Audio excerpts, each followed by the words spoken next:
ಎಲ್ರಿಗೂ ನಮಸ್ಕಾರ. Irritable bowel syndrome ಅಂತ ಕೇಳಿರ್ಬೋದು ನೀವು. ಇರಿಟೇಬಲ್ ಬೌಲ್ ಸಿಂಡ್ರೋಮ್ ಅಂದ್ರೆ ಏನು? ಸೊ ಇದರಲ್ಲಿ ಪದದಲ್ಲೇ ಇದೆ ಕರುಳಿನ ಕೆರಳುವಿಕೆ ಅಂತ. ಅಂದ್ರೆ ನಮ್ಮ ಕರುಳು ಏನಿದೆ ಸ್ಮಾಲ್ ಇಂಟೆಸ್ಟೈನ್ ಅದು ತುಂಬಾ ಪ್ರಚೋದನೆಗೊಂಡು ಕೆಲವು ಸೈನ್ಸ್ ಅಂಡ್ ಸಿಂಪ್ಟಮ್ಸ್ನ ಮಾಡ್ತಾ ಇರ್ತವೆ. ಅದಕ್ಕೆ ಇರಿಟೇಬಲ್ ಬೌಲ್ ಸಿಂಡ್ರೋಮ್ ಅಂತೀವಿ. ಇದಕ್ಕೆ ಏನಪ್ಪ ಮುಖ್ಯವಾದ ಕಾರಣ ಏನು ಇರಿಟೇಬಲ್ ಬೌಲ್ ಸಿಂಡ್ರೋಮ್ ಅಂದ್ರೆ the altered gut brain axis ಅಂತ ನಾವೊಂದು ಹೇಳ್ತೀವಿ. ಗಟ್ ಅಂದ್ರೆ ಇಂಟೆಸ್ಟೈನ್, ಬ್ರೈನ್ ಹಿಯರ್. ಸೊ ಈ ಗಟ್ ಇಂಟೆಸ್ಟೈನ್ ಮತ್ತು ಬ್ರೈನಿಗೆ ಕನೆಕ್ಷನ್ ಇರ್ತದೆ, ಅದಕ್ಕೆ ಗಟ್ ಬ್ರೈನ್ ಆಕ್ಸಿಸ್ ಅಂತ ಹೇಳ್ತೀವಿ. ನೀವು ಕೇಳಿರ್ಬೋದು ನನ್ನ ಗಟ್ ಇನ್ಸ್ಟಿಂಕ್ಟ್ ಹೇಳ್ತದೆ, ನನ್ನ ಗಟ್ ಇನ್ಸ್ಟಿಂಕ್ಟ್ ಹೇಳ್ತದೆ ಅಂತ ಅಂತಾರೆ. ಅಂದ್ರೆ ನನಗೆ ಏನೋ ಒಂದು ಅನಿಸ್ತೈತೆ ಅಂತಾರಲ್ಲ, ಅದು ಗಟ್ಟಲ್ಲಿ ಎಷ್ಟೋ ಏನೋ ನರಗಳಿರ್ತವೆ, ನ್ಯೂರಾನ್ಸ್ ಇರ್ತವೆ. ಅವು ಬ್ರೈನ್ ಜೊತೆ ಕಮ್ಯುನಿಕೇಟ್ ಮಾಡ್ತಾ ಇರ್ತವೆ. ಸೊ ಈ ಆಲ್ಟರ್ಡ್ ಗಟ್ ಬ್ರೈನ್ ಆಕ್ಸಿಸ್ ಏನಿದೆಯಲ್ಲ, ಅದು ಕೆಲವು ಕಾರಣದಿಂದ ಆಗಿರ್ಬೋದು. ಅದರಲ್ಲಿ ಒಂದು ಮುಖ್ಯ ಕಾರಣ ಏನಕ್ಕಪ್ಪ ಆಲ್ಟರ್ಡ್ ಗಟ್ ಬ್ರೈನ್ ಆಕ್ಸಿಸ್ ಆಗ್ತದೆ ಅಂತಂದ್ರೆ, ನಮ್ಮ ಗಟ್ಟಲ್ಲಿ, ನಮ್ಮ ಇಂಟೆಸ್ಟೈನ್ ಅಲ್ಲಿ ಆ ಸಹಸ್ರಾರು ಬ್ಯಾಕ್ಟೀರಿಯಾಗಳು ಇರ್ತಾವೆ. ಅದರಲ್ಲಿ ಗುಡ್ ಬ್ಯಾಕ್ಟೀರಿಯಾ ಇರ್ಬೋದು, ಬ್ಯಾಡ್ ಬ್ಯಾಕ್ಟೀರಿಯಾ ಇರ್ಬೋದು. ಈ ಗಟ್ ಮೈಕ್ರೋಬಯೋಮ್ ಅಂತ ಹೇಳ್ತೀವಿ ನಾವು ಅದಕ್ಕೆ. ಈ ಗಟ್ ಮೈಕ್ರೋಬಯೋಮ್ ಅಂದ್ರೆ ನಮ್ಮ ಕರುಳಿನಲ್ಲಿರುವಂತ ಸಹಸ್ರಾರು ಬ್ಯಾಕ್ಟೀರಿಯಾಗಳ ಸಂಖ್ಯೆಯಲ್ಲಿ ಆಲ್ಟ್ರೇಷನ್ ಆದಾಗ, ಅಂದ್ರೆ ವ್ಯತ್ಯಾಸ ಆದಾಗ, ಅಂದ್ರೆ ಗುಡ್ ಬ್ಯಾಕ್ಟೀರಿಯಾಗಳನ್ನ ಬ್ಯಾಡ್ ಬ್ಯಾಕ್ಟೀರಿಯಾಗಳು ರಿಪ್ಲೇಸ್ ಮಾಡಿದಾಗ ಈ ತರನಾದಂತ ಕೆಲವು ಚೇಂಜಸ್ ಆಗೋ ಚಾನ್ಸ್ ಇರ್ತದೆ. ಅದಕ್ಕೆ ಆಲ್ಟರ್ಡ್ ಗಟ್ ಬ್ರೈನ್ ಆಕ್ಸಿಸ್ಗೆ altered gut microbiota, gut bacteria alteration one of the important cause. ಅದು ಏನಕ್ಕೆ ಆಲ್ಟರ್ಡ್ ಗಟ್ ಮೈಕ್ರೋಬಯೋಟಾ ಆಗುತ್ತೆ, ಆಲ್ಟರ್ಡ್ ಗಟ್ ಬ್ಯಾಕ್ಟೀರಿಯಾ ಏನಕ್ಕೆ ಆಗ್ತದೆ ಅಂತ ನೀವು ಆಲೋಚನೆ ಮಾಡಿದ್ರೆ, ಅದು ಒಂದು ಕೆಟ್ಟದಾದಂತ ಒಂದು ಆಹಾರ ಪದ್ಧತಿ. ಕೆಟ್ಟ ಆಹಾರ ಪದ್ಧತಿ ಅಂದ್ರೆ ಏನು? ಸೊ ಸಮಯಕ್ಕೆ ಸರಿಯಾಗಿ ಊಟ ಮಾಡ್ತಾನೆ ಇಲ್ದಾನೆ ಇರ್ಬೋದು, ಅಥವಾ ನಮ್ಮ ದೇಹಕ್ಕೆ ಬೇಕಾಗುವಂತ ಪೌಷ್ಟಿಕಾಂಶವಾದಂತ ಆಹಾರಗಳನ್ನು ಊಟ ಮಾಡ್ದೇನೆ ಒಂದು ಆರೋಗ್ಯಕ್ಕೆ ಹಾನಿಕರ ಆಗುವಂತ ಊಟವನ್ನು ನಾವು ಪದೇ ಪದೇ ಕಂಟಿನ್ಯೂಸ್ ಆಗಿ ಮಂತ್ಸ್ ಅಂಡ್ ಇಯರ್ಸ್ ಟುಗೆದರ್ ಮಾಡಿದಾಗನು ಈ ತರ ಆಲ್ಟ್ರೇಷನ್ ಆಗೋ ಚಾನ್ಸ್ ಇರ್ತದೆ. ಅಂದ್ರೆ ಈ ಕರಿದ, ಉರಿದ, ಫ್ರೈಡ್ ಐಟಮ್ಸ್ ಏನಿರ್ತದೆ, ಆಮೇಲೆ ಸಮಯಕ್ಕೆ ತಕ್ಕಂಗೆ ಊಟ ಮಾಡ್ದೇನೆ ಇರುವಂಥದ್ದು, ಈ ಥರದ್ದೆಲ್ಲ ಪ್ರಚೋದನೆಗಳು ಆಗಿ ನಮ್ಮ ಆಲ್ಟ್ರೇಷನ್ ಇಂದ ಗಟ್ ಬ್ಯಾಕ್ಟೀರಿಯಾನು ಆಗೋ ಚಾನ್ಸು ಇರ್ತದೆ. ಅದ್ರ ಬಗ್ಗೆ ನಾನು ನನ್ನ ಮುಂದಿನ ವಿಡಿಯೋದಲ್ಲಿ ಇನ್ನೂ ಡೀಟೇಲ್ ಆಗಿ ಹೇಳ್ತೀನಿ. ಸೊ ನಿಮ್ಮ ಆಹಾರ ಪದ್ಧತಿಯಲ್ಲಿ ನಿಯಮಿತವಾದ ಒಂದು ಕ್ರಮ ಇಲ್ಲ ಅಂತಂದ್ರೆ ಅದನ್ನ ನೀವು ಸರಿಪಡಿಸ್ಕೋಬೇಕಾಗುತ್ತೆ. ಆಮೇಲೆ ಒಂದು ಪೌಷ್ಟಿಕಾಂಶವಾದ ನಾರಿನಾಂಶ ಇರುವಂತ ಆಹಾರ, ಗ್ರೀನ್ ಲೀಫಿ ವೆಜಿಟೇಬಲ್ಸ್ ಇರ್ಬೋದು, ಒಂದು ಲಘು ಆಹಾರ ಮತ್ತು ಈಸಿಲಿ ಡೈಜೆಸ್ಟಬಲ್ ಫುಡ್ ಆ ಥರ ನೀವು ತಗೊಳ್ತಾನೆ ಇದ್ರೂ ಈ ಒಂದು ಪರಿಸ್ಥಿತಿಗೆ ಕಾರಣ ಆಗ್ಬೋದು. ಸೊ ಅದು ಒಂದು ನೀವು ನೆನಪಲ್ಲಿ ಇಟ್ಕೋಬೇಕು. ಇನ್ನೊಂದೇನಂದ್ರೆ ಬ್ಯಾಕ್ಟೀರಿಯಲ್ ಇನ್ಫೆಕ್ಷನ್ ಆಗಿರ್ಬೋದು, ಇಂಟೆಸ್ಟೈನ್ ಅಲ್ಲಿ ಬ್ಯಾಕ್ಟೀರಿಯಲ್ ಇನ್ಫೆಕ್ಷನ್, ಪ್ಯಾರಾಸೈಟಿಕ್ ಇನ್ಫೆಕ್ಷನ್ ಇರ್ಬೋದು, ಅಥವಾ ಬೇರೆ ಬ್ಯಾಕ್ಟೀರಿಯಲ್ ಇನ್ಫೆಕ್ಷನ್ ಆಗಿ ಗಟ್ ಬ್ಯಾಕ್ಟೀರಿಯಾದಲ್ಲಿ ಆಲ್ಟ್ರೇಷನ್ ಆಗಿ ಅದಾದ್ಮೇಲೆ ಇನ್ಫೆಕ್ಷನ್ ಆಗಿ ಇಲ್ಲ ಆದ್ಮೇಲೆ ಮತ್ತೆ ಈ ತರ ಇರಿಟೇಬಲ್ ಬೌಲ್ ಸಿಂಡ್ರೋಮ್ ಸ್ಟಾರ್ಟ್ ಆಗಿರ್ತದೆ. ಇಲ್ಲಾಂದ್ರೆ ನಾವು ತಿನ್ನುವಂತ ಆಹಾರಗಳಲ್ಲಿ ಏನಾದ್ರೂ ಅಲರ್ಜಿ ಇರ್ಬೋದು. ಕೆಲವ್ರಿಗೆ ಈ ಏನು ಗೋಧಿ ಏನಿದೆ, ವೀಟ್ ಅಲ್ಲಿ ಗ್ಲೂಟನ್ ಇರುತ್ತೆ, ಆ ಗ್ಲೂಟನ್ ಅಲರ್ಜಿ ಇರ್ಬೋದು ಕೆಲವ್ರಿಗೆ ಲ್ಯಾಕ್ಟೋಸ್ ಇಂಟಾಲರೆನ್ಸ್ ಇರ್ತದೆ, ಅದು ಅಲರ್ಜಿ ಇರ್ಬೋದು.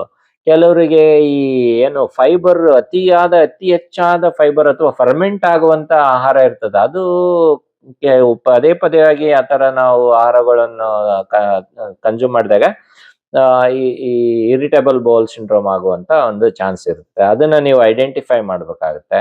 ಆಮೇಲೆ ಈ ತರ ಆಲ್ಟರ್ಡ್ ಗಟ್ ಬ್ಯಾಕ್ಟೀರಿಯಾ ಆದಾಗ ಏನಾಗುತ್ತೆ, ಕೆಲವ್ರಿಗೆ ಈ ಸ್ವಲ್ಪ ಸ್ಟ್ರೆಸ್ ಮತ್ತೆ ಆಂಗ್ಸೈಟಿ ಆ ಥರ ಆದ ತಕ್ಷಣನೇ ಈ ಸೈನ್ಸ್ ಅಂಡ್ ಸಿಂಪ್ಟಮ್ಸ್ ಹೆಚ್ಚಾಗೋ ಚಾನ್ಸ್ ಇರ್ತದೆ. ಈ ಇರಿಟೇಬಲ್ ಬೌಲ್ ಸಿಂಡ್ರೋಮ್ನ ಸೈನ್ಸ್ ಏನು, ಅತಿ ಮುಖ್ಯವಾದ ಸೈನ್ಸ್ ಏನು ಇದರಲ್ಲಿ ಅಂದ್ರೆ ಅಬ್ಡಾಮಿನಲ್ ಪೇನ್, ಹೊಟ್ಟೆ ನೋವು ಬರ್ತಾ ಇರ್ತದೆ ಅವ್ರಿಗೆ. ಆಮೇಲೆ ಊಟ ಮಾಡಿದ ತಕ್ಷಣನೇ ಟಾಯ್ಲೆಟ್ ಹೋಗ್ಬೇಕು ಅನ್ನಿಸ್ತಾ ಇರ್ತದೆ, ಅಥವಾ ಟಾಯ್ಲೆಟ್ ಅಲ್ಲಿ ತುಂಬಾ ನೀರಾಗಿ ಟಾಯ್ಲೆಟ್ ಹೋಗೋದು, ಪದೇ ಪದೇ ಊಟ ಮಾಡಿದ ತಕ್ಷಣ ಟಾಯ್ಲೆಟ್ ಹೋಗೋದು. ಆಮೇಲೆ ಕೆಲವರಿಗೆ ಟಾಯ್ಲೆಟ್ ಅಲ್ಲಿ ಲೋಳೆ ಲೋಳೆ ಆಗಿ ಕೆಲವು ಮ್ಯೂಕಸ್ ಅಂತ ಸೆಕ್ರೇಷನ್ ಅಂತ ಇರ್ತದೆ, ಆ ತರ ಆಗೋ ಚಾನ್ಸ್ ಇರ್ತದೆ. ಕೆಲವ್ರಿಗೆ ಏನಾಗುತ್ತೆ ಟಾಯ್ಲೆಟೇ ಬರಲ್ಲ, ಕಾನ್ಸ್ಟಿಪೇಷನ್ ಮಲಬದ್ಧತೆಯ ಚಾನ್ಸ್ ಇರುತ್ತೆ. ಅದೂನು ಇರಿಟಬಲ್ ಬೌಲ್ ಸಿಂಡ್ರೋಮ್ ಅಲ್ಲಿ ಒಂದು ಭಾಗ ಆಗ್ಬಿಡ್ತದೆ. ಕೆಲವರಿಗೆ ಓಕೆ ಒಂದೊಂದ್ಸರಿ ಟಾಯ್ಲೆಟ್ ಹೆಚ್ಚು ಬರ್ತದೆ, ಒಂದೊಂದ್ಸರಿ ಮಲಬದ್ಧತೆ ಇರ್ತದೆ. ಆಲ್ಟರ್ನೇಟ್ ಆಗ್ತಾ ಇರ್ತದೆ. ಇದು ಏನಕ್ಕೆ ಆಗ್ತದಪ್ಪ ಅಂದ್ರೆ ನಮ್ಮ ಏನು ಕರುಳಿನ ಮಾಂಸಖಂಡಗಳು ಏನಿದಾವೆ ಅವು ಕೆಲವು ಸಮಯದಲ್ಲಿ ಹೆಚ್ಚು ಪ್ರಚೋದನೆಗೊಂಡು ಆ ಮಲ್ ಆ, ಏನು ಲೂಸ್ ಮೋಷನ್ಸ್‌ಗೆ ಕಾರಣ ಮಾಡ್ತಾವೆ. ಕೆಲವು ಟೈಮು ಕಡಿಮೆ ಪ್ರಚೋದನೆಗೊಂಡು ಕಾನ್‌ಸ್ಟಿಪೇಷನ್ ಆಗಕ್ಕೆ ಮಾಡ್ತಾ ಇರ್ತದೆ. ಕೆಲವ್ರು ಇಟ್ ಡಿಪೆಂಡ್ಸ್. ಕೆಲವ್ರಿಗೆ ಮಲಬದ್ಧತೆ ಆಗ್ತಾ ಇರ್ತದೆ. ಕೆಲವರಿಗೆ ಲೂಸ್ ಮೋಷನ್ಸ್ ಆಗ್ತಾ ಇರ್ತವೆ. ಇದನ್ನೆಲ್ಲ ನಾವು ಹೇಗೆ ತಡೆಗಟ್ಟಬೇಕಂದ್ರೆ ಅತಿ ಸರಳವಾದದ್ದೇನಂದ್ರೆ ನಿಮ್ಮ ಆಹಾರದಲ್ಲಿ ಒಂದು ಕ್ರಮಬದ್ಧತೆಯನ್ನು ತಂದ್ಕೋಬೇಕಾಗತ್ತೆ. ಯಾವಾಗ ಬೇಕಾದ್ರೆ ಹೆಂಗೆಂಗೋ ತಿನ್ನೋದು, ಸಿಕ್ಕಾಪಟ್ಟೆ ತಿನ್ನೋದು, ಟೈಮ್ ಇಲ್ದಂಗ್ ತಿನ್ನೋದು, ನಮ್ಮ ದೇಹಕ್ಕೆ ಏನು ಬೇಕು ಏನು ಬೇಡ ಅನ್ನೋ ಒಂದು ಪರಿಜ್ಞಾನ ಇಲ್ಲದೇನೆ ಊಟ ಮಾಡೋದು.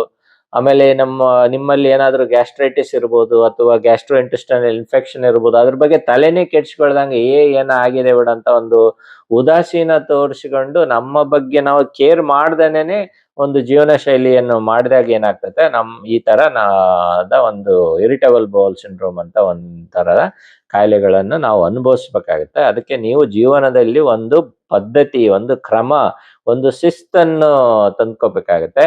ಊಟದ ಒಂದು ಪರಿಕ್ರಮವನ್ನು ನಾವು ಫಾಲೋ ಮಾಡ್ಬೇಕಾಗತ್ತೆ. ಒಂದು ಮೆಥಡ್ ಇರ್ಬೇಕು ಒಂದು ಊಟದಲ್ಲಿ. ಒಂದು ನಮಗೆ ಪೌಷ್ಟಿಕಾಂಶವಾದಂತ ಆಹಾರನ ಇದು ಅಂತ ಒಂದು ಆಲೋಚನೆ ಮಾಡಿ ಊಟ ಮಾಡ್ಬೇಕಾಗತ್ತೆ. ಆಮೇಲೆ ಊಟ ಮಾಡ್ಬೇಕಾದ್ರೆ ನಿಧಾನಕ್ಕೆ ಚೀವ್ ಮಾಡಿ ಟೈಮ್ ತಗೊಂಡು ಊಟ ಮಾಡ್ಬೇಕಾಗ್ತದೆ. ಈ ಇರಿಟಬಲ್ ಬೌಲ್ ಸಿಂಡ್ರೋಮ್ ಇರೋರು ಮತ್ತೆ ಬೇರೆಯವರಾದ್ರುನು. 32 ಹಲ್ಲುಗಳಿದಾವೆ. 32 ಸಾರಿ ಚೂವ್ ಮಾಡಿ ನೀರ್ನ ಹೆಂಗ್ ಮಾಡ್ಕೊಂಡು ಆಮೇಲೆ ನುಂಗಿದ್ರೆ ಅವಾಗ ಡೈಜೆಷನ್ ಪ್ರಾಸೆಸ್ ಈಸಿ ಆಗುತ್ತೆ. ಬ್ಯಾಕ್ಟೀರಿಯಾಗಳಿಗೇನು ಅನುಕೂಲ ಆಗ್ತದೆ. ಸೊ ಹೆಚ್ಚು ಹಣ್ಣು ತರಕಾರಿಗಳನ್ನು ನಾವು ಉಪಯೋಗಿಸಬೇಕಾಗುತ್ತೆ ಈ ತರ. ಆಮೇಲೆ ಯಾವ ಫುಡ್ ನಿಮಗೆ ಈ ಮಲಬದ್ಧತೆ ಮಾಡುತ್ತೆ, ಯಾವ ಫುಡ್ ನಿಮಗೆ ಲೂಸ್ ಮೋಷನ್ ಮಾಡುತ್ತೆ ಇರಿಟಬಲ್ ಬೌಲ್ ಸಿಂಡ್ರೋಮ್ ಅವರು, ಅದನ್ನ ನೀವು ಐಡೆಂಟಿಫೈ ಮಾಡಿ ಅದನ್ನ ತಕ್ಕ ಮಟ್ಟಿಗೆ ಅವಾಯ್ಡ್ ಮಾಡಕ್ಕೆ ಪ್ರಯತ್ನ ಪಡಿ.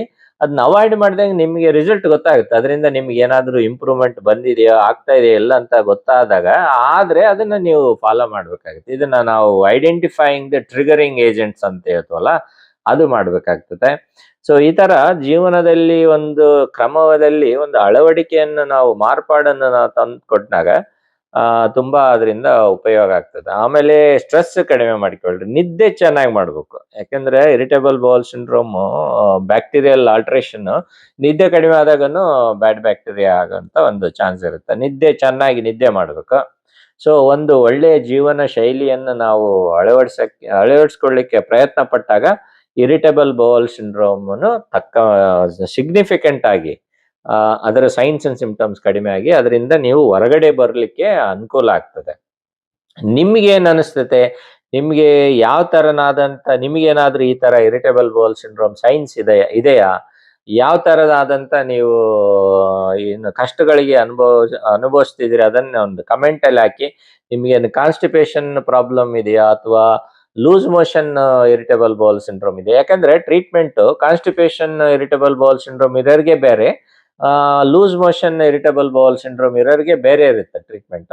ಯಾವ ತರ ನಿಮ್ಮ ಪ್ರಾಬ್ಲಮ್ ಏನಂತ ಕಮೆಂಟ್ ಅಲ್ಲಿ ಹಾಕ್ರಿ. ನಾನು ಸಾಧ್ಯವಾದಷ್ಟು ಅದ್ರ ಬಗ್ಗೆ ನಾನು ನಿಮಗೆ ಗೈಡ್ ಮಾಡ್ತೀನಿ ಕಮೆಂಟ್ಸ್ ಅಲ್ಲಿ. ಕಮೆಂಟ್ ನಾನು ಓದಿ ಸಾಧ್ಯವಾದಷ್ಟು ನಿಮಗೆ ಅದರಲ್ಲಿ ಎಕ್ಸ್ಪ್ಲೈನ್ ಮಾಡಕ್ ಟ್ರೈ ಮಾಡ್ತೀನಿ.